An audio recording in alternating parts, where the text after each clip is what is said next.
নগাঁৱৰ বৰহমপুৰৰ এগৰাকী ককাই সমাজক দেখুৱাইছে আদৰ্শ কৃষি কৰ্মৰ জৰিয়তে বহমপুৰবাসীৰ অতিকে চিনাকি হৈ পৰিছে এই লোকজন ৭০ ঊৰ্ধৰ লোকজনেৰে নিজাকৈ ৫ বিঘা ভূমিত গঢ়ি তুলিছে এখন ফাৰ্ম আৰু যুৱ প্ৰজন্মক কৃষি কৰ্মৰ প্ৰতি আগ্ৰহী হ'বলৈ আহ্বান জনাইছে বিলিন বৰা নামৰ এই লোকজনে আমি দেখুৱাইছো ৭০ ঊৰ্ধৰ এই ব্যক্তিগৰাকীৰ কৰ্ম সংস্কৃতিত এতিয়া সকলোৱে তেওঁক উৎসাহিত কৰাও দেখিবলৈ পোৱা গৈছে যেহেতু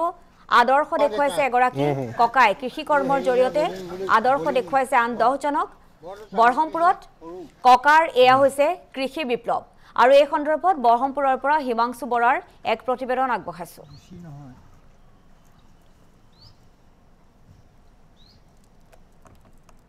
হয় নিশ্চয়কৈ ক'ব লাগিব বয়সে হাড় নমৰা এজন ককা আৰু মই আজি বৰ্তমান উপস্থিত আছোঁ বৰহমপুৰ ঘুগৰ গাঁৱত এখন কৃষি পামত ইয়াত দেখা পোৱা গৈছে এজন ৭০ বছৰ ঊৰ্ধৰ এজন ককাক দেখা পোৱা গৈছে তেওঁ এতিয়া বৰ্তমান এই কৃষি ফাৰ্মখন অকলেই চলাই থকা পৰিলক্ষিত হৈছে মোৰ সহযোগীজনে এই কৃষি ফাৰ্মখনৰ সামগ্ৰিক পৰিৱেশ দেখাব এয়া হৈছে ঘুগৰ গাঁও বৰহমপুৰৰ ঘুগৰ গাঁৱৰ এটা অঞ্চল য'ত এখন কৃষি ফাৰ্ম গঢ়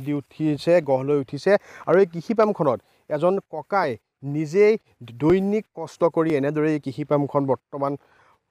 পৰিপূৰ্ণ কৰি পেলাইছে ফল মূল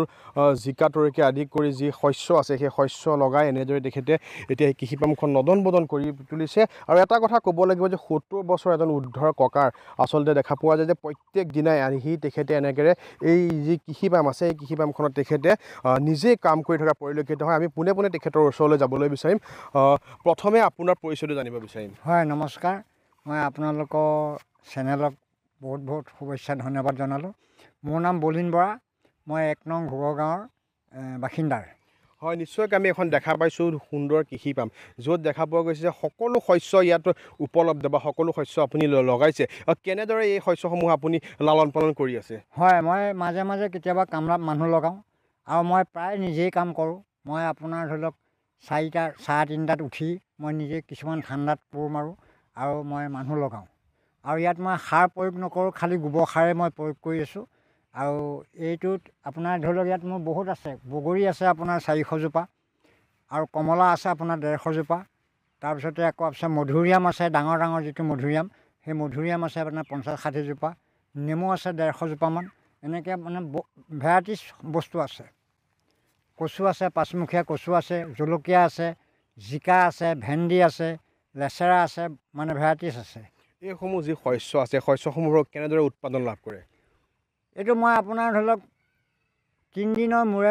প্ৰায় 20 কেজি 30 কেজি এনেকৈ ছিঙোঁ তাতকৈ বেছি ছিঙিব পৰা নাই এতিয়ালৈকে 20 কেজি 30 কেজি ছিঙোঁ আৰু চৰকাৰে বহুত সহায় দিছে এইটো পানী আপোনাৰ সুবিধা চৰকাৰে দিছে বাকীখিনি মানে সুবিধা দিয়া নাই কিন্তু পানীটো সুবিধা মোক দিছে চৰকাৰৰ ফালৰ পৰা পানীৰ সুন্দৰকৈ সুবিধা পাইছে আচলতে কি ক'ব এই যিসমূহ শস্য ইয়াত উৎপাদন হয় সেই উৎপাদিত শস্যসমূহ আপুনি নিজে বজাৰলৈ লৈ যায় নে ইয়াৰ পৰা উৎপাদিত সামগ্ৰী ক্ৰয় কৰিবলৈ লোক আহে ইয়াৰ পৰা আহে কিন্তু বেপাৰীবিলাকটো কম আহে কিন্তু আপোনাৰ ধৰি লওক গাঁৱৰ মানুহখিনি আহে লোকেল মানুহ আহে আৰু মই বহমপুৰ বজাৰ বামুণী বজাৰ আৰু আপোনাৰ ধৰি লওক এই বৰবাৰী বজাৰ এই 3খন বজাৰটো নি পেলাই মই বেচোঁ আৰু বহমপুৰত মই ডেইলি বজাৰটো বেচোঁ আৰু এটা কথা ক'ব লাগিব যে যুৱ প্ৰজন্ম দেখা পোৱা গৈছে যুৱ প্ৰজন্ম কি এই খেতিৰ প্ৰতি খুব কমকৈ আকৃষ্ট হয় তেখেতসকললৈ আপুনি কি আহ্বান জনাব হয় তেখেতসকলৰ মোৰ এটাই আহ্বান কাৰণ কিয় জানে ইয়াত আমাৰ বহুত মাটি পৰি আছে গতিকে তেখেতসকল আহি পেলাই যদি ইয়াত কৰে ময়ো প্ৰায় সহায় কৰিম বুলি কৈ আছোঁ বহুতজনক মই যুৱকক কৈছিলোঁ যে আহক ইয়াতে কৰক লাগক মেলক কৰক আৰু মই যিমানটো পাৰোঁ মই সহায় কৰিম আৰু পানী মই ইয়াৰ পৰা সুবিধা দিম বীজৰ মই সুবিধা দিম কিন্তু নাহে যে কি কৰিব কোনো নাহে হয় নিশ্চয়কৈ আমি দেখুৱালোঁ যে বহমপুৰৰ যি ঘুগৰ গাঁৱৰ অঞ্চলৰ যিখন কৃষি পাম আচলতে এটা কথা ক'ব লাগিব এই কৃষি পামখনত এতিয়া সকলোৰে পৰিচিত কাৰণ এজন বয়োজ্যেষ্ঠ লোকে এই কৃষি পামখনত দৈনিক এনেদৰে তেখেতে কষ্ট সাধন কৰি তেখেতে বহু উৎপাদন কৰিবলৈ সক্ষম হৈছে আৰু যাৰ ফলত এতিয়া অঞ্চলটোত তেখেত এগৰাকী আদৰ্শ কৃষক হিচাপে পৰিগণিত হৈছে আমি এই যি প্ৰতিবেদন প্ৰকাশ কৰিছোঁ ইয়াৰ পৰা আমি এটাই ক'ব বিচাৰোঁ যে যিদৰে তেখেতে কষ্ট কৰি সেই এখন শস্যৰ উদ্যান গঢ়ি তুলিছে ঠিক তেনেদৰে যি যুৱ প্ৰজন্ম আছে যুৱ প্ৰজন্মই যদি এনেদৰে ওলাই আহি কৃষি কৰ্মত নিজকে আত্মনিয়োগ কৰে তেতিয়াহ'লে দেখা পোৱা যাব যে যিসকল নিবনুৱা যুৱক আছে কমকৈ হ'লেও তেখেতসকলে কিন্তু লাভান্বিত হোৱা পৰিলক্ষিত হ'ব।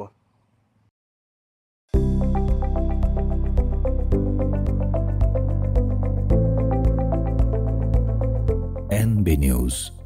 সহজ সৰল ভাষাত নৱভাৰতৰ কথা।